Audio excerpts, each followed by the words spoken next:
ଝିଅ ଅନନ୍ୟା को छुटुछि शुभेच्छार सुओ। पुरी जिला कणास ब्लॉक रे मैट्रिक रिजल्ट बाहरिबा परे खुशीर लहरी खेली जाइछि। कणास ब्लॉक अंतर्गत श्री चंदनेश्वर उच्च विद्यालय छात्री अनन्या साहू 555 मार्क रखी A1 हुई कणास ब्लॉक सह निज गड़खारद ग्राम पर गौरव आनिछन्ति। तांको पई सबुआडु प्रशंसार सुओ छुटुछि। रश्मिता साहू 7 घंटा परिश्रम करे भी से झील प्रति इंटरेस्ट दिएनी झील तार से मन मन पढ़े जहाँ बहुत खुशी लगुच।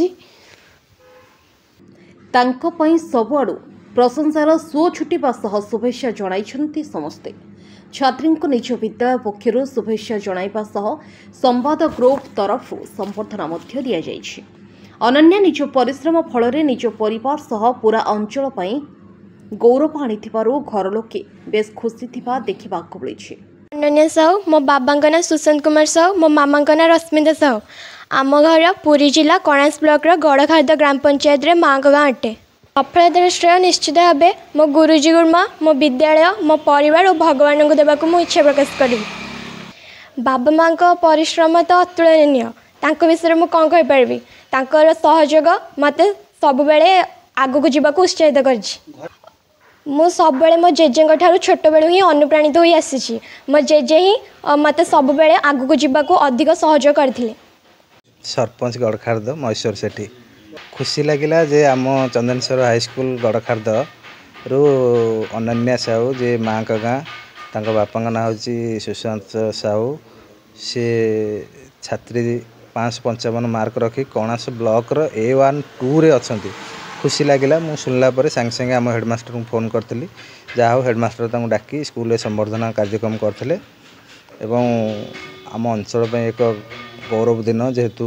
ये चंदनेश्वर हाईस्कूल आपण माने जिबे से हाईस्कूल देखिए जो भाई अव्यवस्था अच्छी सेठू जति एते मार्क रखी पिला उत्तीर्ण होती भावुँ जब आम अन्य स्कूल बागिया ये स्कूल को गढ़ी तोड़ा ताले एठी बहु पिला उत्तीर्ण हो पारे आगामी दिन में मोर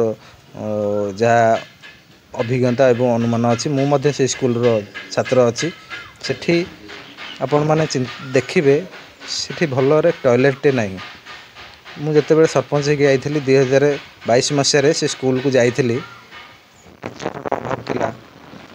साधारण पिला पाठ पढ़ाई बिल्डिंग टे नाला 1974 मसीह से स्कूल स्थापित आज जाए एडेड होगी गवर्नमेंट अंडरटेकिंग हो पारनी मुझे धन्यवाद देवी पूर्वर जे पूर्वतन MLA गोटे बिल्डिंग कार्य करने 5T अंतर्भुक्त करते किंतु एठी स्कूल मैनेजमेंट कमिटी एवं मु निजे सरपंच उपस्थित थाई बारंबार आम गुहारी कलु प्रशासन को कलेक्टर को देखागलु 5T कार्यटी यथाशीघ्र करी सेटा को उपयोग करा जाऊ छात्र छात्री ताहा कार्य तो हो पारनी सार किंतु एठे कौन प्रकार सरकारी तरफ जो सुविधा मिलवा कथा से स्कूल को से सुविधा मिल पारुनी दुखर विषय एवं मु आपण जरिया अनुरोध करुच्ची जो सब पुराना पैसा गुराक अच्छी स्कूल से कार्यकारी हो जाऊ आत्मनिर आमर किसी भाई मैंने पैसा डिपोजिट कर से स्कूल को रूपरेखा पाठ पढ़ाई जब सेतक भी न होता आज से स्कूल रे पिला पाठ पढ़ाई कहीं भी जाते नहीं यह बर्तमान असुविधा अच्छी सरपंच हिसाब से किसी पंचायतर अनुदान देती जोटा कि टॉयलेट हो पानी व्यवस्था हो ये व्यवस्था कराई किंतु खुशी कथा जहाँ हो आम अंचल पिलाटी 555 मार्क रखिकी उत्तीर्ण होती हाईस्कूल गोटे ना रखी जो हाईस्कूल की आज जाए एडेड होगी अच्छी एवं से आपण मैंने जीवे से स्कूल को भिजुआल ने देखिए से स्कूल कौन अवस्था आ सेठू जो उत्तीर्ण होती आगू कौन न हो पारे। पुरीरो मानस मार्थांक रिपोर्ट अक्षर लाइव।